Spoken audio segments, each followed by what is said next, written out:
Poco después de que su esposo, Jim Elliot, junto con otros 4 misioneros, murieran atravesados por lanzas mientras intentaban alcanzar a una tribu en la selva del Ecuador, Elizabeth Elliot vivió y trabajó en medio de esa misma tribu por 2 años. Esta es una historia hermosa del glorioso mensaje transformador del Evangelio. Hoy Elizabeth continúa alcanzando a muchos con este mensaje de amor y perdón a través de su programa Camino al Gozo. Con nosotros, nuestra amiga Elizabeth Elliot. Eres amada con amor eterno. Eso es lo que dice la Biblia, y te rodean sus brazos eternos. Esta es tu amiga Elizabeth Elliot, continuando mis charlas sobre la impecable cronología de Dios. En programas pasados vimos algunas coincidencias interesantes de la vida de Samuel, algunas cosas asombrosas. Saúl fue ungido rey y todo empezó con un grupo de burros que se había perdido. Pequeñas cosas como esas, ¿son solo casualidades o quiere decir que hay alguien al mando? Te conté también sobre algunos supuestos sucesos o coincidencias que tuvieron lugar en mi vida misionera en Ecuador. 5 hombres planeaban tratar de llegar a un grupo de personas llamadas Aucas, ahora conocidas como Waorani. Sabíamos que era gente que no había tenido contacto con lo que llamamos la civilización. Sabíamos que no llevaban ropa y que mataban a otras personas. No sabíamos mucho más, pero los hombres sintieron que ya era hora de que alguien tratara de ir allí y alcanzar a esa gente con el Evangelio. Así nació la llamada Operación Auca. Fue la visión de Nathanael Saint, nuestro maravilloso piloto en la selva, que sirvió bajo alas de socorro. Así que los hombres lanzaron regalos durante un periodo de unas 15 semanas. Nathanael hizo el vuelo. Con él iban Jim Elliot o alguno de los otros misioneros y dejaban caer regalos a estas personas, a veces en paracaídas, a veces en caída libre. Parecía, por lo que podían ver en las caras de estas personas, porque Nathanael era capaz de volar muy bajo, que la gente estaba encantada con los regalos que estaban recibiendo. Así que llegó el momento, en enero de 1956, en que los 5 hombres llegaron a su territorio con la esperanza de encontrarse con ellos cara a cara. Tuvieron lo que pareció ser un contacto muy amistoso. No mucho tiempo después, todos ellos fueron asesinados, atravesados por lanzas hasta la muerte, por razones que entonces no podíamos conocer. Dios es todopoderoso. No puede haber mal tan grande que esté más allá de su poder de transformación. Ese poder transformador saca la luz de las tinieblas, la alegría de la tristeza, las ganancias de la pérdida, vida de la muerte. Hace solo unas semanas conocí a un predicador muy renombrado que me dijo que fue el testimonio de Jim Elliot lo que cambió su vida. Antes que él, en otros tiempos, hubo otros 5 predicadores y pastores que me dijeron lo mismo. Ganancia de la pérdida, vida de la muerte. Nada está más allá del poder de la gracia para redimirlo y convertirlo en algo productivo. ¿Qué dice la Biblia sobre la voluntad de Dios y sus propósitos? Si este es un tema que te ha llamado la atención, entonces no estás solo. En estos programas estamos tomando historias de la Biblia y de la vida diaria para mostrar cómo la mano de Dios estaba en el lugar correcto, en el momento adecuado, cada vez. Descubre cómo una verdad tan asombrosa puede afectar tu vida, hoy, aquí, en Camino al Gozo. La voluntad de Dios no es una cantidad dada, es una acción creativa, dinámica, que fluye. Jesús participó en esa acción sometiendo su voluntad a la voluntad del Padre cuando estuvo aquí en la tierra, moviéndose con poder por el camino señalado, según el tiempo señalado, eligiendo la voluntad del Padre por encima de la suya. El Señor del universo nos pide a ti y a mí que elijamos seguirle, que participemos como Cristo en la acción creativa que fluye, que es su voluntad.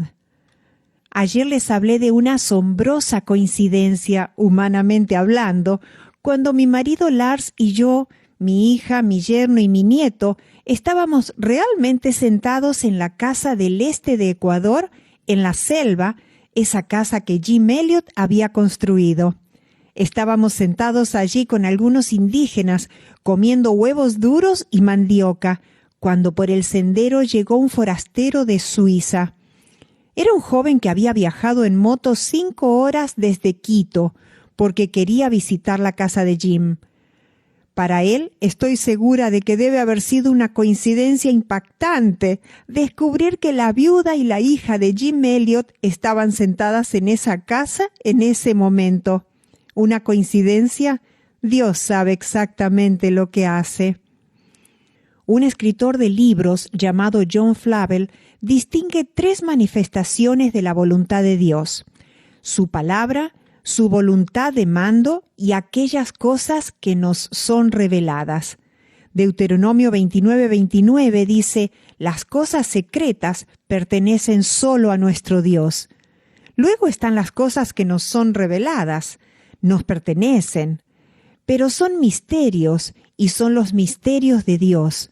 Su voluntad revelada se nos muestra en su palabra. Por ejemplo, Romanos 12, 9 al 17 dice: el amor sea sin fingimiento, aborreced lo malo, seguid lo bueno. Amaos los unos a los otros con amor fraternal, en cuanto a honra, prefiriéndoos los unos a los otros. En lo que requiere diligencia, no perezosos, fervientes en espíritu, sirviendo al Señor, gozosos en la esperanza, sufridos en la tribulación, constantes en la oración, compartiendo para las necesidades de los santos, practicando la hospitalidad. Bendecid a los que os persiguen, bendecid y no maldigáis. Gozaos con los que se gozan, llorad con los que lloran. Unánimes entre vosotros, no altivos, sino asociándoos con los humildes. No seáis sabios en vuestra propia opinión. No paguéis a nadie mal por mal. Procurad lo bueno delante de todos los hombres. Tal vez estás ahí sentado diciendo: ¿de qué está hablando ahora? Creía que hablaba de la impecable cronología de Dios. Sí, sigo hablando de la impecable cronología de Dios, pero también quiero recordarte que tú y yo estamos destinados a cooperar con Dios en sus operaciones en este universo. Aquí en la tierra ha puesto a seres humanos, hombres y mujeres, niños y niñas, que pueden aprender a hacer su voluntad. Espero estar hablando hoy a algunos niños que están en casa. ¿Cuál crees que es la voluntad de Dios para un niño hoy? Puedo decirles cuál es, al menos parte de ella. La voluntad de Dios es que estudies. Es la voluntad de Dios que no te quejes porque no te gusta la aritmética. Es la voluntad de Dios que seas bueno con tu hermanito o que estés dispuesto a cuidar a tu hermanita cuando en realidad tú quieres salir a jugar. Pequeñas cosas como esas.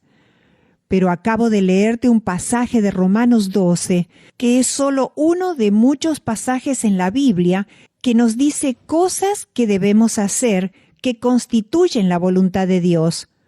Podemos elegir desobedecerle, pero Dios nos dice: si me amas, haz lo que te digo. Acabo de leer 4 versículos de Romanos 12, y en el versículo 13, al final, lo último que dice es: practiquen la hospitalidad. ¿Estás haciendo eso? Es una de las cosas que se ordenan en las Escrituras. Su voluntad revelada es la voluntad que manda. No creo que nada pueda ser más claro. Lo que Dios nos ha dicho que hagamos, esa es su voluntad. Esa es la voluntad que manda. No hay dudas al respecto. Es su palabra santa e inmutable. Pero Él nos revela su voluntad también en sus obras. Y aquí tenemos 2 distinciones. aquellas cosas que Él lleva a cabo o ejecuta o hace cumplir o logra. Esas son cosas tales como el verano, el invierno, la primavera, la cosecha, el movimiento del sol, de la luna y las estrellas. Dios los ejecuta, ¿no es así? Él los lleva a cabo, Él los produce. Él hizo los cangrejos rojos de la isla de Navidad en Australia. ¿Los cangrejos rojos de la isla de Navidad? Nunca había oído hablar de ellos, pero estaba viendo una de esas fascinantes películas sobre la naturaleza y me enteré de que los cangrejos rojos de la isla de Navidad tienen, ¿y estás listo para esto? Tienen una extremidad que tiene un pequeño cepillo para limpiar sus ojos, porque no pueden retraer sus ojos, es como que no pueden pestañear. Ahora, algunos cangrejos, supongo que la mayoría de ellos, pueden hacerlo. Cuando se retraen, se limpian, pero los cangrejos rojos de la isla de Navidad no pueden hacer esto. ¿Cómo van a ser limpiados? Dios pensó en eso. Les dio una extremidad con un cepillo para limpiar sus ojos. Todo esto se lleva a cabo exactamente como Dios lo quiso. Hay otro tipo de voluntad, la voluntad que permite. Así que tenemos aquí dos cosas diferentes, la voluntad que efectúa y la voluntad que permite. Nos enfrentamos a la pregunta teológica más traviesa: ¿por qué Dios permite el mal? No tenemos ninguna duda respecto a nuestros deberes necesarios, pero tenemos muchas dudas respecto a lo que Dios permite. Dios sabe exactamente lo que hace.